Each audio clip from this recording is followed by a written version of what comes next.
નમસ્કાર. મારું નામ ઉતેડિયા દિનેશભાઈ છે. હું ધોરણ 8માં અભ્યાસ કરું છું. અમારી શાળામાં હર ઘર તિરંગા અંતર્ગત ક્વિઝનું આયોજન રાખવામાં આવેલું છે. તો ચાલો જોઈએ આપણે ક્વિઝ.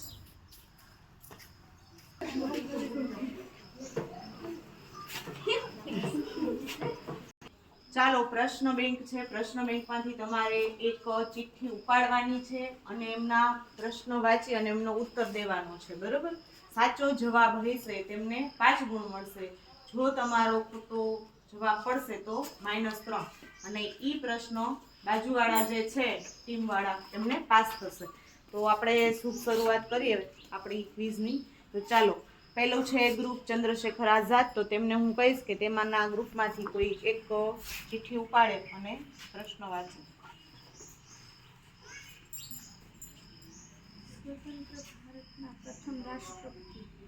સ્વતંત્ર ભારતના પ્રથમ રાષ્ટ્રપતિ કોણ હતા?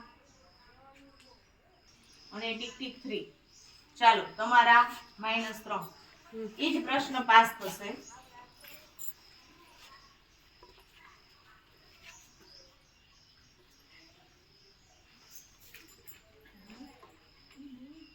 તમારે થયો છે તો પણ તમારે જવાબ ન દેવો હોય તો બાજુમાં પાસ કરી દેજો. જવાબ દેશો ને ખોટો પડશે તો માઈનસ થશે. બરોબર? સ્વતંત્ર ભારતના પ્રથમ રાષ્ટ્રપતિ કોણ હતા? સ્વતંત્ર ભારતના પ્રથમ રાષ્ટ્રપતિ રાજેન્દ્ર પ્રભાવ હતા. આમાંથી ચિઠ્ઠી ઉપાડવાની છે.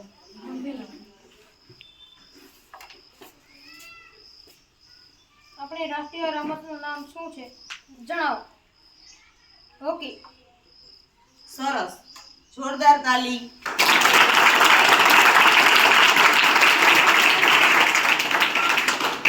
ચાલો, ત્યાર પછી ગ્રુપ 3. બરોબર? તેમના માટે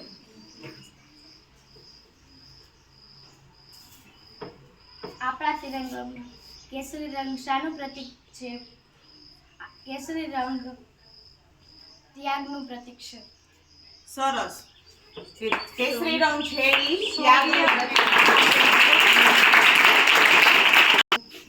બીજો રાઉન્ડમાં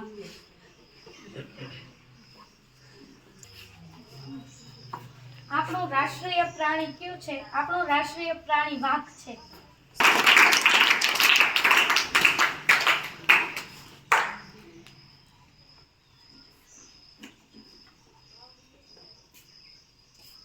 ભારતના પ્રથમ વડાપ્રધાન કોણ હતા?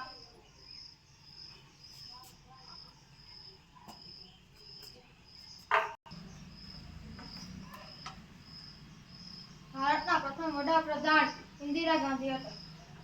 ખોટો જવાબ છે. ચાલો, આ પ્રશ્નો બાજુમાં પાસ થશે. એમના -3. ભારતના પ્રથમ વડાપ્રધાન કોણ હતા? ભારતના પ્રથમ વડાપ્રધાન જવાહરલાલ નહેરુ હતા. ચાલો, સરસ, એકદમ સાચો જવાબ છે.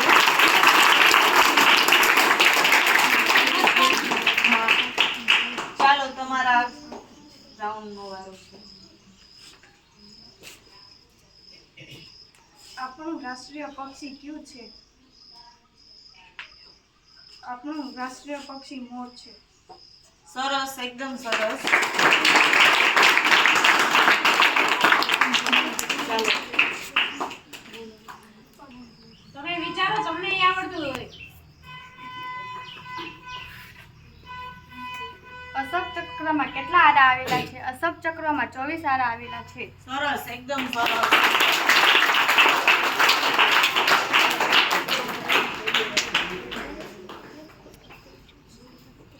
આપણો દેશ ક્યારે આઝાદ થયો હતો? આપણો દેશ 1700.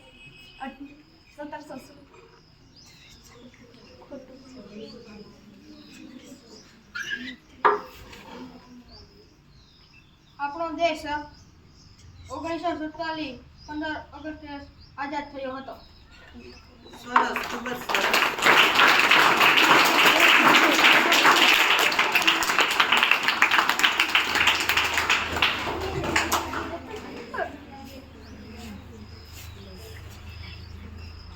ક્વિઝનું આયોજન તરત કરેલું છે અને તમે કોઈ સરસ જવાબ આપો છો.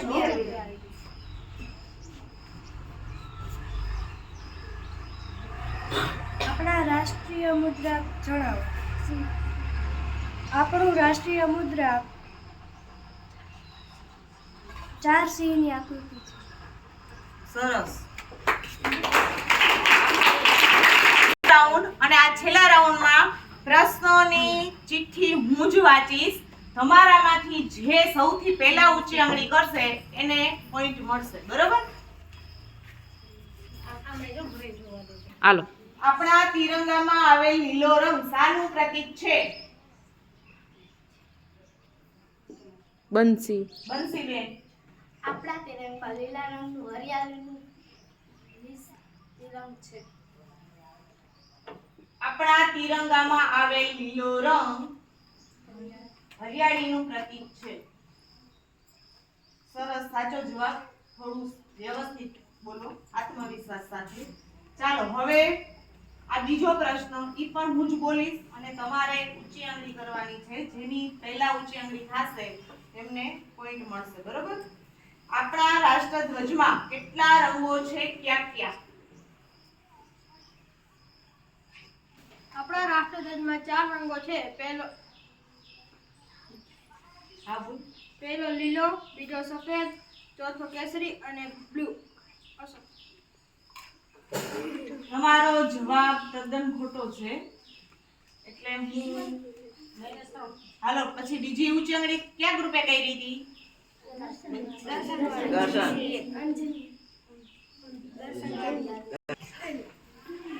આ પ્રશ્ન આપણે ઓડિયન્સ માંથી જવાબ મેળવશું. બરોબર? ચાલો ઓડિયન્સ માંથી આ પ્રશ્નનો જવાબ કોણ આપશે?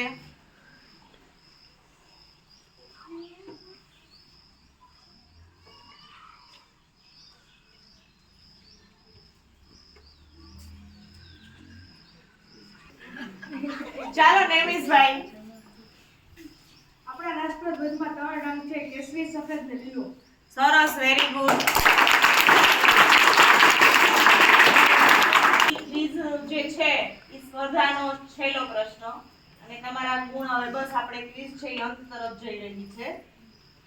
આપણા દેશના રાષ્ટ્રપિતાનું નામ જણાવો. અંજલિ. પહેલું ગ્રુપ ચંદ્રશેખર આઝાદ માંથી અંજલિ બેન. આપણા દેશના રાષ્ટ્રપિતા મહાત્મા ગાંધી છે. સરસ. Very good. સરસ. આ ક્વિઝ આપણે અહીંયા પૂર્ણ જાહેર કરીએ છીએ. હમણાં થોડી જ વારમાં આપણે એમનું રિઝલ્ટ જાહેર કરશું. બરોબર? ચાલો આપણી ક્વિઝનું રિઝલ્ટ આવી ગયું છે.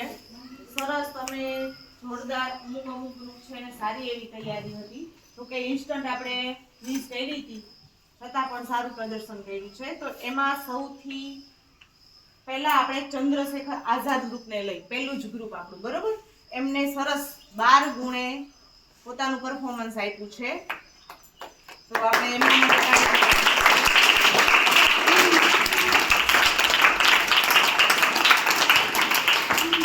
ત્યાર પછી આપણું બીજું ગ્રુપ છે સુભાષચંદ્ર બોઝ. તેમણે પરફોર્મન્સ તો આપ્યું સારું એવું, પણ એમને માઇનસ વધારે થયા એટલા માટે એમને 4 ગુણ મળેલા છે. અને ત્યાર પછી છેલ્લું ગ્રુપ છે ભગતસિંહ. એમને ખૂબ જ સરસ એવું પોતાનું પરફોર્મન્સ આપી અને એમને 28 ગુણથી પોતાની જીત મેળવી.